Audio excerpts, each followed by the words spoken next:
When I'm working and programming, one of my favorite things to do, and is a big productivity hack, is to just cheat.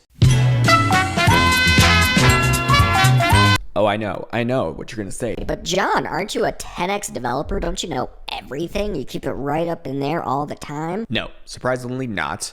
I have to Google things. I have to look things up. Everybody does. It's cheating. But sometimes it's kind of a pain in the neck to go to a browser, go to Google, look something up. What if there was a way to just do that in your terminal? Well, I present to you one of my favorite utilities, cheat.sh. Let's say that you're doing something, you're like, oh, I want to grep for something, and you're doing a thing. You can't remember some specific flag or how to use it for grep or whatever utility you're working with on the command line. Well, you can just curl or hit an endpoint out on the internet, curl cheat.sh, and we're going to look for grep.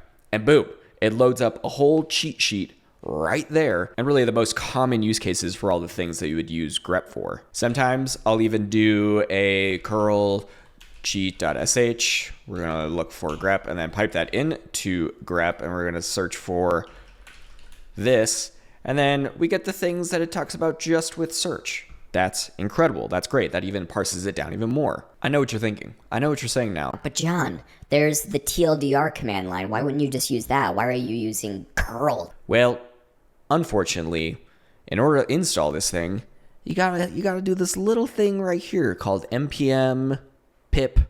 Ugh, it's so disgusting. Who wants to use npm to install a command line utility? It's so nasty. There's Node, and there's different Node versions and different Node versions of those utilities that are incompatible with different versions of Node. But thankfully, almost every system, almost every Linux-like operating system in the world has curl or something like curl that lets you get content from the internet or from some web page, some endpoint or something, and bring it into your terminal. This means that if I'm working on almost any machine, I have readily available to me a whole cheat sheet of almost anything that I would need to look up. But it's not just Linux utilities like grep or cat or list or whatever. It also knows about programming languages. So let's say that I'm writing a little bit of Lua or something. I can curl cheat.sh Lua and look up loops, and boom, there it is. It knows about loops and knows about how to tell me how to do these dang things with comments right in there. Same thing with curl cheat.sh. Let's do, I don't know, Python, math. There's probably a whole math thing. Boom, it tells me how to import math and how to do things right there with Python. This is so great because I don't have to go to my web browser, get out of the terminal, and I could even build whole utilities on top of this system to do more interesting stuff, build it into editors. The possibilities are endless. Ironically enough, it also has its own web page. I mean, this is what it's pulling into the terminal. So if we wanted to, we could even search within here. Let's maybe find, I mean, it's got so much stuff it knows about.